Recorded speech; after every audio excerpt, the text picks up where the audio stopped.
नमस्कार, वेलकम सन पॉइंट। आज हम इस वीडियो में क्लास 9th के एक्सरसाइज 13.8 के क्वेश्चन नंबर 8 को सॉल्व करना सीखेंगे। लेकिन इससे पहले बता दूं कि अगर आप एक्सरसाइज 13.1 से 13.8 तक के किसी भी सम्स को सॉल्व करना सीखना चाहते हैं तो प्ले लिस्ट में वीडियो देख सकते हैं। तो चलिए वीडियो को स्टार्ट करते हैं और क्वेश्चन नंबर 8 को सॉल्व करना सीखते हैं। क्वेश्चन नंबर 8 है, a dome of a building is in the form of a hemisphere from inside. It was whitewashed at the cost of rupees 498.96. If the cost of whitewashing is rupees 2 per square meter, find the inside surface area of the dome, volume of air inside the dome. In Hindi question है, किसी भवन का गुंबद एक अर्धगोलाकार का है और अंदर से इसमें सफेदी कराने में 498 रुपये 96 पैसे खर्च हो रहा है। यदि सफेदी कराने की दर 2 रुपये प्रति वर्ग मीटर है तो ज्ञात कीजिए पहला गुंबद का आंतरिक पृष्ठ क्षेत्रफल और दूसरा गुंबद के अंदर की हवा का आयतन। तो चलिए हम लोग समझते हैं और आगे सॉल्व करते हैं।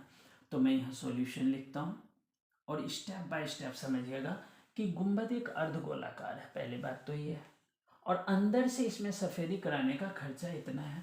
तो आपको पता है, जैसे मान लीजिए कि जिस रूम में ये मैं वीडियो बना रहा हूँ, इस रूम की जो मतलब पृष्ठीय क्षेत्रफल या क्षेत्रफल कह सकते हैं वो 40 मीटर स्क्वायर है और हमें 1 मीटर स्क्वायर का खर्चा 10 रुपये देना पड़ रहा है। तो मान लीजिए कि ये 40 मीटर स्क्वायर है और 1 मीटर का खर्चा 10 रुपये देना पड़ रहा है। दैट मीन्स जो सफ़ेदी कराने का खर्चा आएगा वो 400 रुपये आएगा। अब मैं ये कहना चाहता हूँ कि मान लीजिए कि ये हमारे पास जो माप दे रखा है ये नहीं है, लेकिन मुझे ये पता है कि 10 रुपये खर्चा करने पर मुझे 400 रुपये देने पड़े थे। तो मतलब रूम का क्षेत्रफल कितना होगा?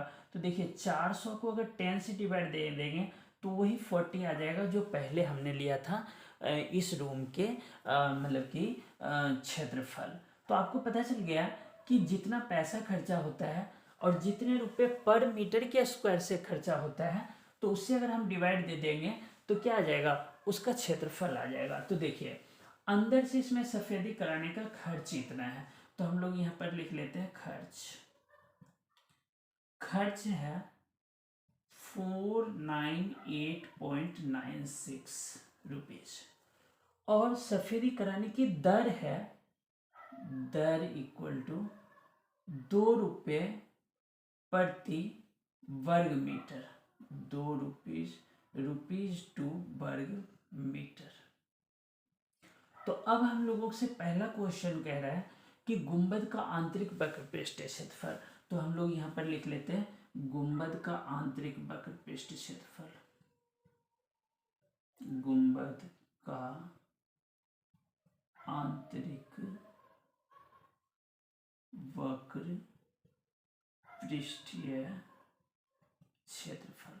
तो जैसे बच्चों मैंने अभी आपको समझाया कि जितने रुपए खर्चा होता है उसको अगर जितने रुपए पर मीटर स्क्वायर या पर सेंटीमीटर स्क्वायर खर्चा हो रहा है उससे डिवाइड दे देते हैं तो क्षेत्रफल आ जाता है। तो देखिए 498.96 को अगर हम डिवाइड दे देंगे 2 से तो 2 चौक 2 ना 4, 2 चौके 8, 2 में 18, 2 चौके 8, 2 8 16, ऐसे 2 चौक 2 ना 4, 2 चौके 8, 1 रहा 18, 2 में 18, डेसिमल है पुट कर दिया, 2 चौके 8, 1 बचा 16, 2 8 16।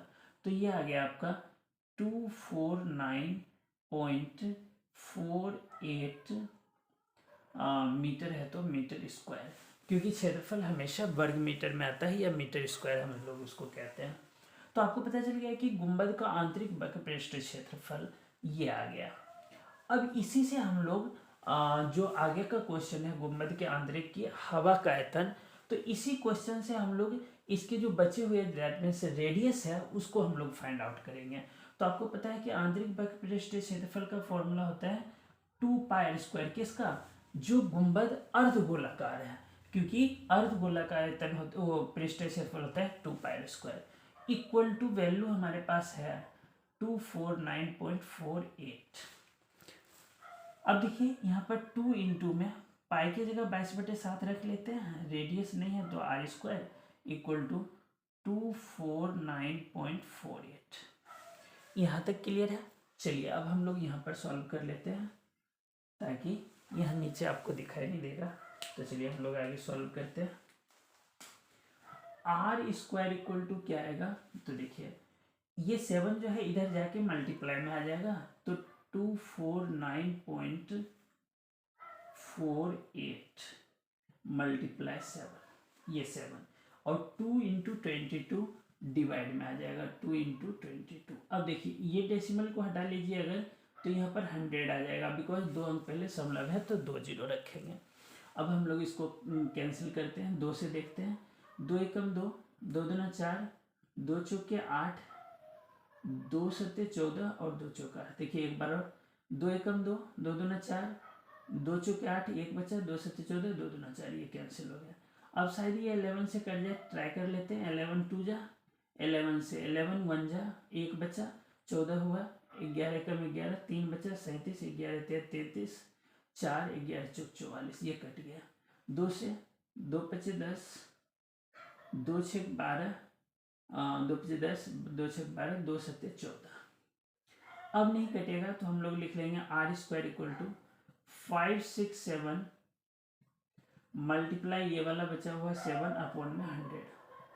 तो देखिए यहाँ पर आर है, तो जो मतलब आर स्क्वायर है तो आर लेंगे तो अंडर रूट में आ जाएगा ये।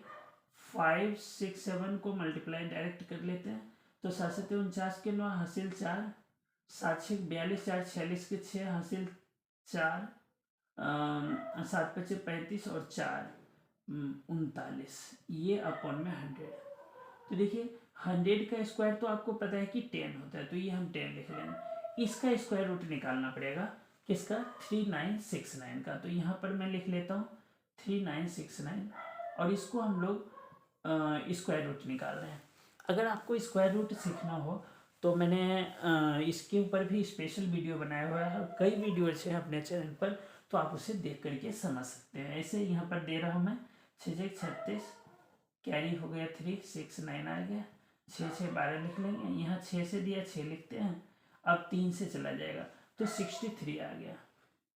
अगर 63 को 10 से डिवाइड देंगे तो 6.3, ये आ गया आपका मीटर में रेडियस।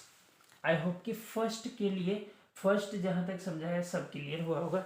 चलिए अब हम लोग सेकेंड का आंसर, फर्स्ट का आंसर तो यही आ गया था, दैट मीन्स ये आपका आ गया मीटर स्क्वायर, लेकिन ये इसी वैल्यू को रखने से हम लोगों को आर प्राप्त हो गया।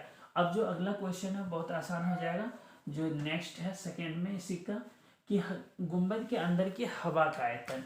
तो देखिए गुंबद जो है अर्धगोलाकार है, पहले ही बताया गया है कि भवन का गुंबद एक अर्धगोलाकार है। तो हम लोग सेकेंड नंबर डालेंगे और इसको सॉल्व करते हैं। तो जैसे गुंबद के अंदर की हवा का आयतन, तो डायरेक्ट लिख देता हूँ हवा का आयतन, हवा का आयतन। अब ये अर्धगोला है तो अर्धगोला का आयतन होता है 2/3 पाई आर क्यूब। तो देखिए 2/3 पाई की जगह रखेंगे 22/7 और रेडियस है 6.3, जो कि अभी हम लोगों ने गेट किया है। तो 6.3 मल्टीप्लाई 6.3 मल्टीप्लाई 6.3। देखिए डेसिमल को अगर हटाएंगे तो 000 आ जाएगा, 1 2 3, क्योंकि एक अंक पहले दशमलव है। 7 में 63 होता है, काट देते हैं, 3 3 9 भी काट देते हैं। अब हमारे पास नीचे ऐसा कोई भी नंबर नहीं है जिससे इसको कट तो सकता है, बट नहीं काटेंगे ताकि ये जीरो पुट करने में दिक्कत ना हो। 22 दूना 44 गुने में 3 गुने 63 गुने 63 कर लेते हैं। तो आपको पता है कि अभी 63 का स्क्वायर ये निकाला 3969, तो इसको मल्टीप्लाई करने पर यह आएगा 3969 और अपोन में 1000। अब देखिए इसको मल्टीप्लाई करते हैं, 4 तिया 12 हासिल 1, 4 तिया 12 13 गुने 3969 अपॉन में 1000। तो देखिए 3969 को 132 से मल्टीप्लाई करेंगे, 9 दूना 18 का 8 हासिल 1, 2 6 12 13 3 हासिल 1, 2 में 18 19 को 9 हासिल 1, 2 3 6 1 7, 3 में 27 7 हासिल 2, 3 6 18 2 20 हासिल 2, 3 में 27 28 29 हासिल 2, 3 3 9 2 11, 1 को 9 से 9 1 6 1 9 और 1 3। एक बार और चेक कर लेता हूँ। 9 दूना 18 का हासिल 1, 6 दूना 12 13 3 हासिल 1, 9 दूना 18 19 9 हासिल 1, 2 तिया 6 1 7, 3 9 17 7 हासिल 2, 3 6 18 2 20 हासिल 2, 3 9 27 2 29 हासिल 2, 3 तिया 9 2 11, 1 9 1 6 ये क्लियर है, 8 7 3 10, 9 9 18 19, 9 6 15 और 7 7 5 12 22, 9 6 15 7 22 और 1 हासिल वो 9 9 18, 9 7 3 10 0, 9 9 18 19 हासिल 1, 9 6 15 और 7 22 21 के 3 हासिल 2, हासिल 2 रह गया आपका, 9 1 10 2 12 हासिल 1, 3 1 4 1 5। तो ये आ गया आपका 5 2 3 9 0 8। लेकिन इसके नीचे में 1000 है तो 3 अंक पहले सम रखेंगे, 1 2 3 यहाँ से गिनते हैं राइट साइड से 1 2 3, तो ये आ गया 523.9। आगे का लिखे ना लिखे कोई फर्क नहीं पड़ता, इतना मीटर क्यूब उसमें अंदर में हवा का आयतन आ जाएगा। आई होप कि क्वेश्चन सही से समझ में आया होगा। अगर क्वेश्चन समझ में आए तो लाइक कीजिए, शेयर कीजिए। अगर चैनल पर नए विजिट किए हैं तो सब्सक्राइब करना ना भूलें, इससे मेरा मनोबल बढ़ता है। आई होप कि समझ में आया होगा। धन्यवाद।